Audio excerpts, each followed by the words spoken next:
Assalamu alaikum. Here is the topic amino acid analyzer, which I will explain. There are the contents. Introduction. Amino acid analyzer is specifically configured system optimized for the analysis of free amino acid. It is used for the analysis of free amino acid. Purpose. इसके जो purpose हैं, सबसे पहला है detection of presence of amino acid in variety of solutions such as extra cellular and intra cellular fluids. Next है plant और animal tissues, उनको detect करना, ब्रोथ और फ्रूट्स को, बेवरेजेस जूसेस को। Next here is the pick key features.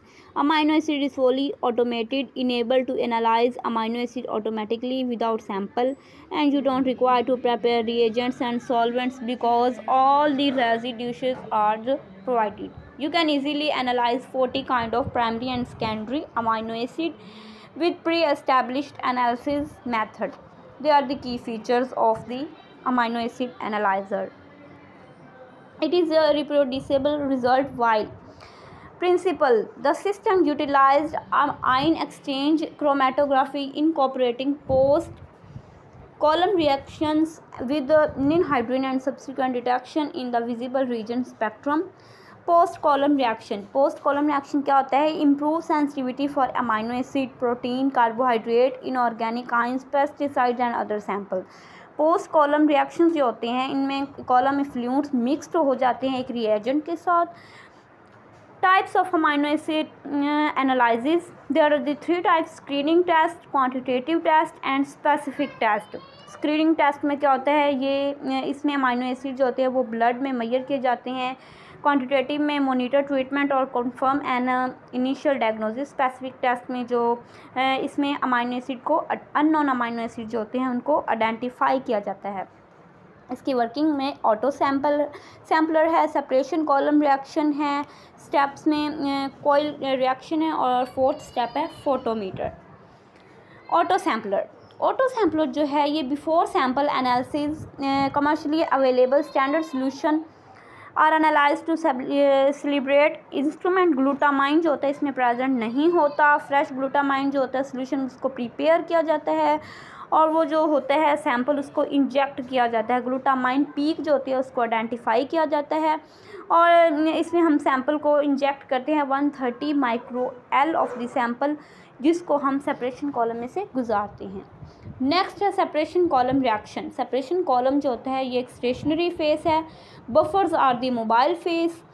Special pump जो होते हैं, बफर जो होते हैं सेपरेशन कॉलम के, उसमें अमाइनो एसिड जो होते हैं वो इल्यूटेड होते हैं डिफरेंट पीएच मीडियम पे और पीएच वैल्यू बफर जो होते हैं उनको यूज़ किया जाता है।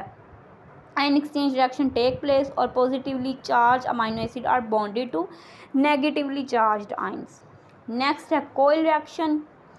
The column temperature is accurately controlled and can be varied as necessary to produce the required separation. Column elute जो होता है वो मिक्स हो जाता है निनहाइड्रिन रिएजेंट के साथ और ये जो मिक्सचर होता है ये पास आउट हो जाता है। Coil reaction after separation instrument at the ninhydrin solution that react with the product at 130 degree.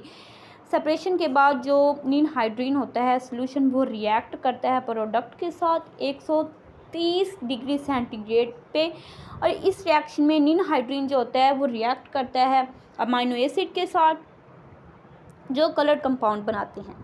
Next है photometer. From the reaction coil the eluted ninhydrin mixture is fed to the photometer unit where the amount of each coloured compound is determined by measuring the amount of light absorbed. Light absorption जो होगी उसकी 2 wavelength होती हैं, 570 nanometre और 440 nanometre. ये जो coloured compound होंगे वो डायरेक्टली प्रोपोर्शनल होंगे क्वांटिटी के। नेक्स्ट है रिकॉर्डर। फोटोमीटर आउटपुट जो होगा वो कनेक्टेड होता है 2 चैनल चार्ट रिकॉर्डर के साथ। अमाइनो एसिड जो होंगे concentrations as a series of peaks और टू अप्रोप्रिएट इनएग्रेशन सिस्टम। इसमें आगे आ जाता है area under the peak indicating the quantity of amino acid present. Amino acid analysis जो होता है वो एक कंपैरेटिव इंस्ट्रूमेंट होता है जो कि एनालिसिस करवाता है। Here is the figure which is explaining the working of the amino acid analyzer. starting from the buffer pump and ending at the graph. There are some techniques used like sample injection etc. Applications इसके क्या हैं? It estimate the amount of peptide, it estimate the degree of purity, it estimate the concentration of protein or peptide solution. It also used to determine the amino acid composition, and it is also used in the estimate amount of unusual amino acids. Thank you.